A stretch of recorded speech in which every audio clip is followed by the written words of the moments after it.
সৰু থাকোঁতে স্কুলত ক্লাছবোৰ মহৎ লোকৰ বাণী আৰম্ভ কৰাৰ নিচিনা ভাবিলোঁ যে আজি ভিডিঅ'টো কিবা বেলেগ ধৰণে আৰম্ভ কৰোঁ। মানুহে জন্ম লৈছে মানুহৰ নিচিনা কৈ থাক, বাকীখিনি নিজে পঢ়ি ল'ব। কণ্টেণ্ট বিচাৰি নাপাই ইউটিউবত ভিডিঅ' বনোৱা বাদ দিলোঁ। নাই নহ'ব, আজি যি আছে যি নাই ভিডিঅ' বনামে। আৰু ভাবি থাকোঁতে মনত পৰিল, য়েছ পাই গ'লোঁ। আৰু এনেকেই কণ্টেণ্টটো ভাবি মই মাৰ ওচৰলৈ সাহস কৰি গৈ আছোঁ।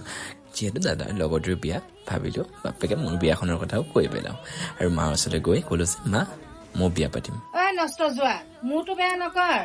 শুনিলেই নহয়, মায়ে কি ক'লে, তই সেইকাৰণে বিয়াবোৰৰ কথা বাদেই দিলোঁ। দাদাও খঙত ক'লে, তই স্কুটিখন লৈ যা, গাড়ীত যাব নালাগে। আৰু ময়ো বৰষুণত ভিজি স্কুটিখনতে গ'লোঁ। আধা ৰাস্তাতে লগ পালোঁ ৰক্তিমক। মই বোলো দুৰ্গা পূজা বুলি কিবা আনিলা নেকি? সি কৈছে মোৰ নহয়, পাৰহে। আৰু তেনেকুৱাতে দাদাৰ খংটো শেষ হোৱাৰ পিছত ক'লে যে হ'ব দে, তই আমাৰ লগত গাড়ীতে যাবি। ময়ো ভালেই পালোঁ। আৰু গাড়ীত গৈ থাকোঁতে স্কুলীয়া পোৱালিবোৰক দেখি সেই তাহানিৰ দিনবোৰে মনত পৰি গ'ল, য'ত বেঞ্চ